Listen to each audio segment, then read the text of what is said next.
Dear students, আমি BM sir বলছি। আজ একটি গুরুত্বপূর্ণ বিষয় নিয়ে তোমাদের সামনে হাজির হয়েছি। 2024 সালের কলকাতা বিশ্ববিদ্যালয়ের পঞ্চম সেমিস্টারের জেনারেলদের রাষ্ট্রবিজ্ঞানের সাজেশন নিয়ে আমি তোমাদের সামনে হাজির হয়েছি। পেপারটির নাম হলো DAC-A-2। দেখো, তোমাদের বলি, এখানে মডিউল 1 থেকে তোমাদের 10 নম্বরই কোশ্চেন একটা করতে হবে। তার জন্য আমি প্রথমেই 5টা প্রশ্ন সাজেশন হিসেবে রেখেছি। দেরি না করে আমি প্রশ্নগুলোর মধ্যে ঢুকে পড়ি। 1 নম্বর প্রশ্ন, জাতীয় স্বার্থ বলতে কি বোঝো? জাতীয় স্বার্থের প্রকৃতি ব্যাখ্যা করো। 2 নম্বর প্রশ্ন, পররাষ্ট্রনীতি প্রণয়নে জাতীয় স্বার্থের ভূমিকা আলোচনা করো। 3 নম্বর প্রশ্ন, কূটনীতি বলতে কি বোঝো? কূটনীতি ও পররাষ্ট্রনীতির সম্পর্ক আলোচনা করো। 4 নম্বর প্রশ্ন, জাতীয় স্বার্থের ধারণা ব্যাখ্যা করো। জাতীয় স্বার্থ রক্ষার উপায়গুলি ব্যাখ্যা করো।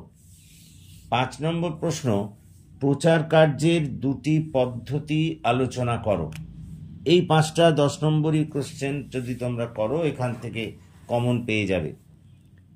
এবার মডিউল 1 থেকে যে 15 নম্বরের একটা প্রশ্ন করতে হয়, তারও আমি 5টা প্রশ্ন দেখো তোমাদের সামনে রেখেছি। তো এসো সেইগুলো আমরা বলি। প্রচার কার্যের সংজ্ঞা দাও। প্রচার কার্যের প্রকৃতি ব্যাখ্যা করো। এটা 15 নম্বরই প্রশ্ন হিসেবে আসবে।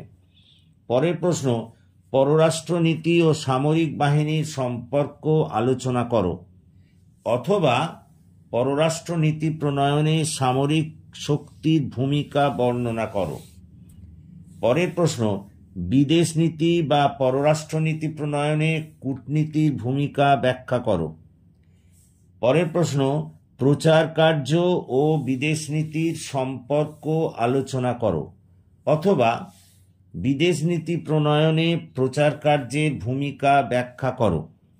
পরের প্রশ্ন, জাতীয় স্বার্থ ও বিদেশ নীতির সম্পর্ক আলোচনা করো, অথবা বিদেশ নীতি নির্ধারণে জাতীয় স্বার্থের ভূমিকা ব্যাখ্যা করো। এবার দেখো, আমরা চলে যাই মডিউল 2। সেখানেও প্রথমে 10 নম্বরই ওলা একটা প্রশ্ন তোমাকে লিখতে হবে। দেখো, সেজন্য আমি 6টা প্রশ্ন তোমাদের এখানে সাজেশন হিসেবে রেখেছি। 1 নম্বর, তার পঞ্চশীল নীতির ওপরে একটি টিকা লেখো। 2 নম্বর প্রশ্ন, জোট নিরপেক্ষতা নীতির ওপর একটি প্রবন্ধ লেখো। 3 নম্বর প্রশ্ন, ভারতের পূর্বে তাকাও নীতিটি আলোচনা করো। 4 নম্বর প্রশ্ন, ভারতের শরণার্থী সমস্যা এবং ভারত বাংলাদেশের মধ্যে গঙ্গার জল বন্টন চুক্তিটি আলোচনা করো। 5 নম্বর প্রশ্ন, ভারত পাকিস্তান সিমলা চুক্তির ওপরে একটি টিকা লেখো। 6 নম্বর প্রশ্ন, ভারত নেপাল শান্তি চুক্তি সম্বন্ধে যা জানো লেখো। এবার দেখো, মডিউল 2 আমরা যাই এক্ষেত্রে, এবং এক্ষেত্রেও তোমাদের জানো 15 নম্বরই একটা প্রশ্ন লিখতে হবে। তো সেক্ষেত্রে প্রথম প্রশ্ন, ভারত ও নেপালের দ্বিপাক্ষিক সম্পর্ক আলোচনা করো। পরের প্রশ্ন, ভারত ও পাকিস্তানের দ্বিপাক্ষিক সম্পর্ক ও তার সমস্যা বর্ণনা করো। পরের প্রশ্ন, ভারতের বিদেশ নীতির মূল বৈশিষ্ট্য আলোচনা করো। পরের প্রশ্ন, ভারতের বিদেশ নীতির বিবর্তন সম্বন্ধে আলোচনা করো। পরের প্রশ্ন, ভারতের বিদেশ নীতির মূল স্তম্ভ হিসেবে জোট নিরপেক্ষতা নীতির ভূমিকা আলোচনা করো। পরের প্রশ্ন, ভারত ও বাংলাদেশের দ্বিপাক্ষিক সম্পর্ক ও তার সীমাবদ্ধতা বর্ণনা করো।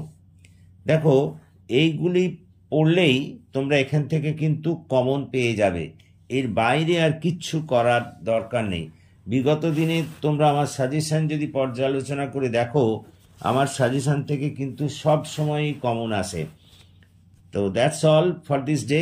দেখো, তোমাদের কাছে বলি যে তোমাদের বন্ধুদের মধ্যে এগুলিকে শেয়ার করো, এবং তোমরা আমার এই চ্যানেলটিকে সাবস্ক্রাইব করে আমার পাশে থাকো, যাতে তোমাদের আমি আরও ভালো করে, আরও বেশি করে তোমাদের সাহায্য করতে পারি।